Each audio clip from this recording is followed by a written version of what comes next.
Dunyoda axborot kommunikatsiya texnologiyalari mislsiz ravishda rivojlanib, insonning yashash tarzi, o'zaro aloqasi, ongu tafakkuri, qadriyatlarga ham ta'sir etmoqda. Xususan, uning mudofaa sohasida qo'llanilishi ilg'or mamlakatlar ilmiy jamoatchiligining diqqat markazida.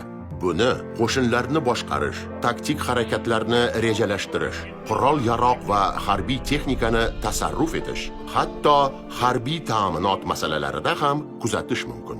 Prezidentimiz Oliy bosh qo'mondonimiz Shavkat Miromonovich Mirziyoyev tomonidan axborot kommunikatsiya texnologiyalari va aloqa sohasidagi harbiy mutaxassislarni qayta tayyorlash bo'yicha qarorlar qabul qilindi. Ushbu qaror asosida bizning shaharchamizda kampus usulida bino tashkil qilib, shaharcha tashkil qilib, ushbu kampus shaharchaning asosiy maqsadi nazariya, amaliyot va innovatsiya ilmiy tadqiqot 3 ta bosqichdan iborat bo'lib, tayyorlanayotgan kadrlarimiz nazariy bilimga ega bo'lish va o'zini nazariy bilimlarini kampusda joylashgan harbiy qismda amaliyotda sinab ko'rish va u yerda xizmat faoliyatida o'zining ilmiy masalalar ostida innovatsion amaliy loyihalar va fundamental muammolarni yechish asosiy maqsad qilib qo'yilgan.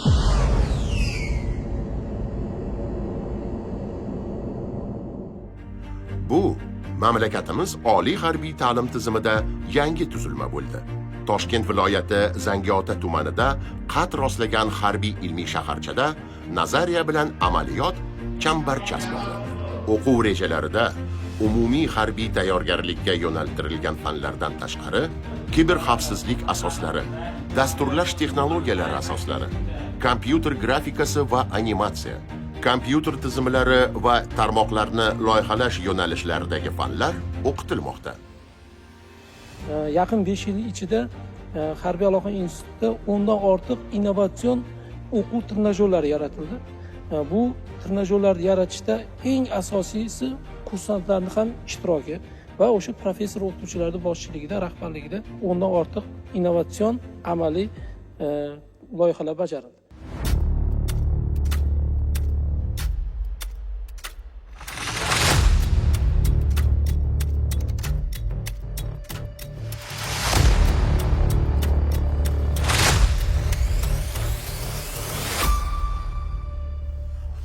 Kapitan Nabi Boboyev shu institutda o'qigan yosh olim. Kursantlik davridan faolligi va intellektual salohiyati bilan kursdoshlari orasida ajralib turgan bu yigit institutning ilmiy tadqiqot laboratoriyasida bir qator loyihalarda faol ishtirok etib kelmoqda.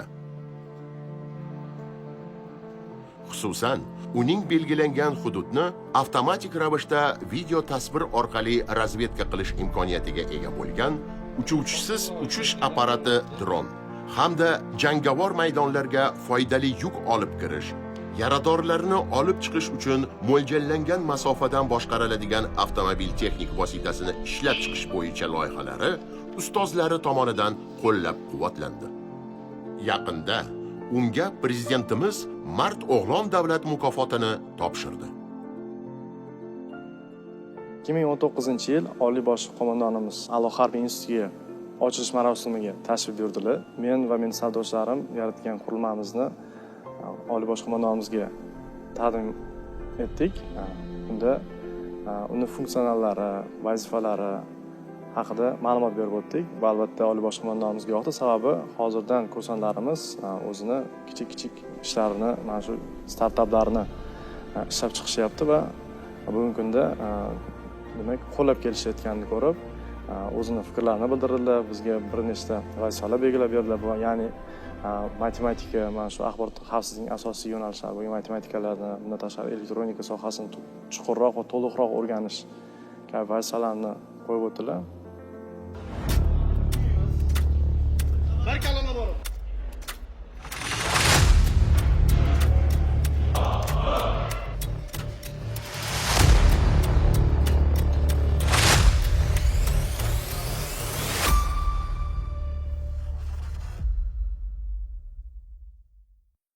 Harbiy institut zimmasiga ikkita muhim masala qo'yilgan.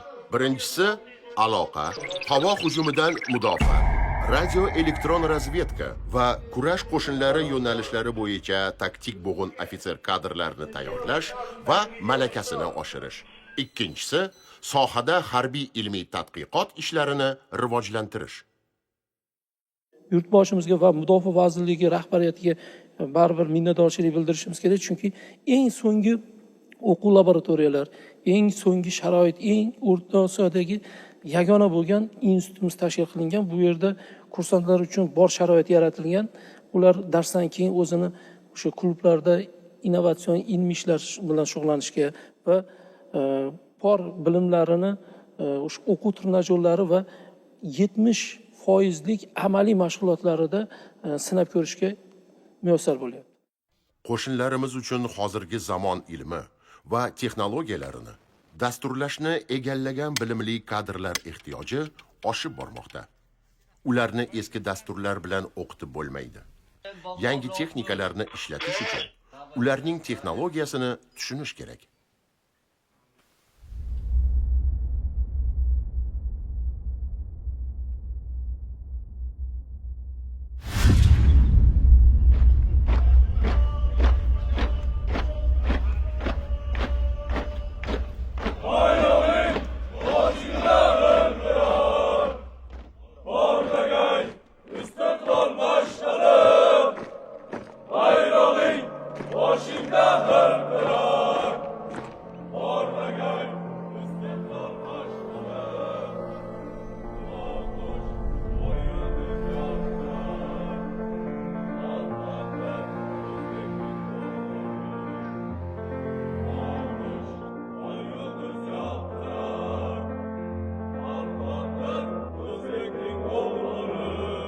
Amaliyotga katta urg'u berilayotgani sababli o'quv simulятsion trenajyorlarini ishlab chiqishni asosiy maqsad qilib oldikda. Birinchi navbatda shu tank texnikalarini, demak, o'quv simulятsion trenajyorini yaratishga kirishdik. Endi uni funksional tuzilishlari, qanaqa vazifalarni bajarishlari to'laqonli o'rganib, 1 yil mobaynida demak, birinchi modelini ishlab chiqdik va taqdim etdik uni. Ayni paytda harbiy institutning ilmiy tadqiqot laboratoriyasida bir necha ofitserlar sohaning dolzarb masalalari bo'yicha fundamental, amaliy va innovatsion tadqiqot ishlarini olib bormoqdalar. Kundan kunga emas, soat ishlash kerak. Bu yo'nalishda iloji yo'q. Chunki vaziyat shuni taqozo etyaptiki, agar biz armiyamizni raqamlashtirish yoki takomillashtirish bo'yicha ish olib borilmasa, juda ko'plab orqada qolib ketishimiz mumkin. Shuning uchun asosiy bizning maqsadimiz shu kadrlarni tayyorlashda takomillashtirilgan ikkinchi bosqichimiz o'sha eski texnikalarimiz yoki o'sha eskirib borayotgan texnikalarimizni yangilash. Tatu Farg'ona filialida o'qib yurganimda olingan bilimlarimiz faqat nazariy tomondan bo'lgan. Aloqa harbiy institutiga kirganimdan keyin bilimlarimiz ham nazariy ham amaliy shakllanishni boshladi. Undan keyin biz dars vaqtida bo'ladigan dunyodagi bo'layotgan vaziyatlarni tahlil qilishni o'rgandik. Mazkur harbiy institutga yurtimizda faoliyat ko'rsatayotgan 20 dan ortiq muhandislik texnika oliy ta'lim muassasalarining, jumladan xorijiy hamkor universitetlar, Toshkent Inha universiteti, Turin universitetining 3-kursini tugatgan, o'qish yakunlari bo'yicha yuqori natijalarga erishgan, sog'lig'ining holatiga ko'ra harbiy xizmatga yaroqli deb topilgan talabalar tanlov asosida qabul qilinadi. O'qish muddati 2 yil. 2021-yildan boshlab Axborot kommunikatsiya texnologiyalari va aloqa harbiy institutida Tojikiston Respublikasi va Qirg'iz Respublikasi Qurolli kuchlari harbiy xizmatchilari tegishli mutaxassisliklar bo'yicha tahsil olishmoqda. Eng quvonarli narsasi shundan iboratki, hozirga kelib yuqoridagi o'sha ilmiy darajali harbiy kadrlarimiz faqat o'zimizni kursantlarimizga dars o'tmasdan onlayn masofadan turib boshqa davlat harbiy bilim yurtidagi ofitserlarga yoki o'sha kursantlarga ham ta'lim berishmoqda.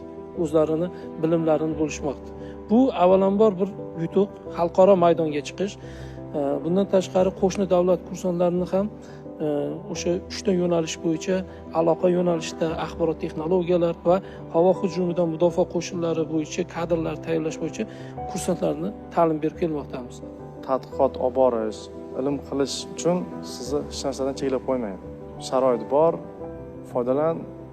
Asosiysi qurolli kuchlarga foydasi tegadigan biron bir demak qurilma yoki qanaqadir ilmiy yangilik qila olsang, bu seni yutug'ing deb ishonch bildiriladi. Harbiy ilmiy shaharchada harbiy xizmatchilar va kursantlar uchun barcha sharoitlarga ega yotoqxona, sport jihozlari bilan ta'minlangan zal va maydon, kutubxona, oshxona, madaniy dam olish maskanlari faoliyati yo'lga qo'yilgan. Bugungi kunda Mudofaa vazirligi, Axborot kommunikatsiya texnologiyalari va aloqa harbiy instituti mardlar kasbini egallashni maqsad qilgan, yoshlar intiladigan maskanlardan biriga aylandi. Kelajakdagi maqsadim vatanim uchun mana shu kiber xavfsizlik sohasida kerakli kadr bo'lib yetishib chiqish. Sababi hozir dunyoda bu soha juda tez va jadal rivojlanib ketyapti. Informatsion qurol degan tushunchalar paydo bo'lgan.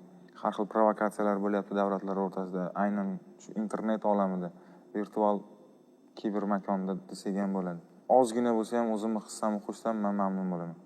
Harbiy qasamyod bu harbiy xizmatchi hayotida muhim o'rin tutadigan kun. Sababi erkak kishi vataniga bir marta qasamyod qiladi. Bunga yetarli tayyorgarlik ko'rib, uydagilar keladi, qanday turaman, qanaqangi siz eslab qolganda bugungi kunda siz qanday darajaga yetib kelganingizni ko'radigan kun hisoblanadi. Demak, ushbu kun kechagidek esimda. Onam, bobomlar kelgan edilar. Taqdir taqozosi bilan aynan shu qasamyod qilinadigan demak joyni to'g'risida o'tirganlarni ko'rganman. Bu o'zgacha quvonch bag'ishlagan. Yakunda biz sizlarga harbiy hayotga ilk qadamini qo'ygan kursantlarning qasamyod tadbirlaridan lavhani taqdim etishni manzur ko'rdik. O'zbekiston Respublikasi Konstitutsiyasiga, qonunlar va umum harbiy nizomlarga qat'iy amal qilishga, davlat va harbiy sirlarni saqlashga, quruqlikda, suvda, havoda, har qanday sharoitda ham o'z burchini vijdonan bajarishga, har qanday mashaqqatli sinov va qiyinchiliklarda ham el yurtimning yuksak ishonchini oqlashga tantanali ravishda qasamyod qilaman. Qasamyod qilaman.